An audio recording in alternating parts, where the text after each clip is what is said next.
ભરૂચની પોલીસે ધારાસભ્ય ચૈતર વસાવા પર જે પ્રકારે 3 ગુના દાખલ કર્યા, આ મામલો હવે વધુ ને વધુ વકરી રહ્યો છે અને વિવાદો પણ ઊભા કરી રહ્યો છે અને હવે વધુ એક મોટા આમ આદમી પાર્ટીના નેતાનું નિવેદન સામે આવ્યું છે।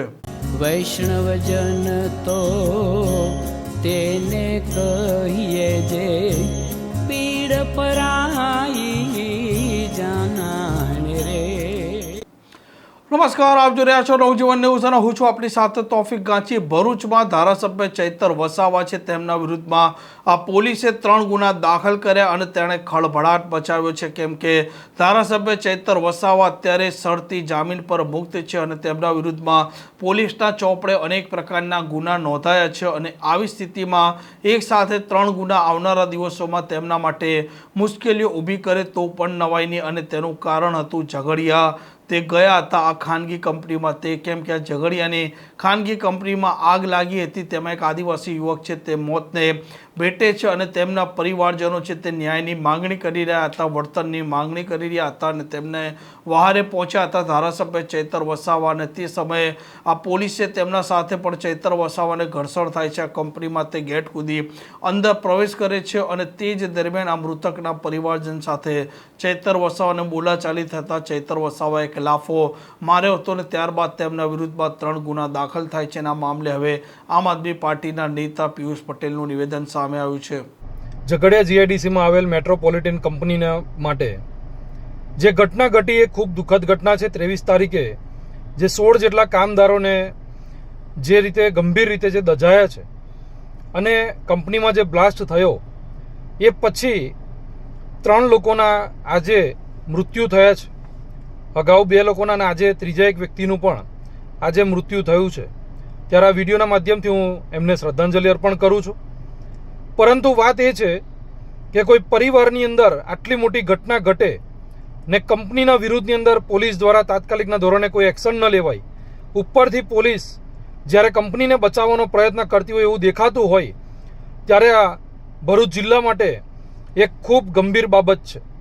કંપનીઓમાં કામ કરતા લોકો, કામદારો પોતાનો જીવ જોખમમાં મૂકી અને કંપનીઓને પ્રોફિટ કરીને આપે છે, ત્યારે આવા પોલીસના વર્તનથી જે રીતે ધારાસભ્ય શ્રી ચૈતરભાઈ બધાની વચ્ચે બોલાવી અને વાત કરવા માંગતા હતા, પરંતુ પીઆઈ વાઘેલા શ્રી પણ અંદર કંપનીના કમ્પાઉન્ડની અંદર બેસી, કંપનીના પરિસરની અંદર બેસી અને જ્યારે વાતો કરી રહ્યા હોય, બહાર ના આવીને કોઈ જવાબ ના આપતા હોય એક ધારાસભ્યને, સ્વાભાવિક છે કે પરિવારનું જ્યારે કોઈ વ્યક્તિ ગયું હોય ને એને કોઈ વર્તન ના આપ્યું, 3 દિવસથી એની ડેડ બોડી જ્યારે કોલ્ડ સ્ટોરેજમાં પડી રહી હોય, ત્યારે એના ન્યાય માટે ત્યાં આગળ ધારાસભ્ય પહોંચે એ સ્વાભાવિક વાત છે। પરંતુ તેમ છતાં પણ પોલીસ દ્વારા 3 એફઆરઆઈ કરવામાં આવી છે।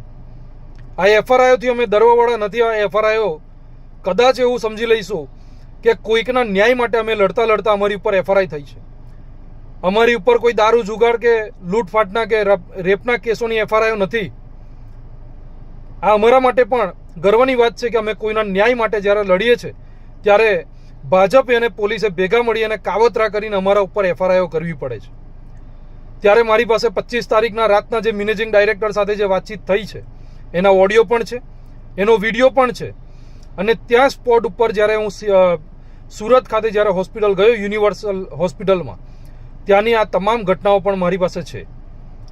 ત્યારે હું એટલી જ વિનંતી કરું છું કે પોલીસ જ્યારે આવું કામ કરે છે ત્યારે આજે ત્રીજું જે મૃત્યુ થયું છે ત્યારે કંપનીના વિરુદ્ધની અંદર માનવવધનો ગુનો દાખલ થવો જોઈએ।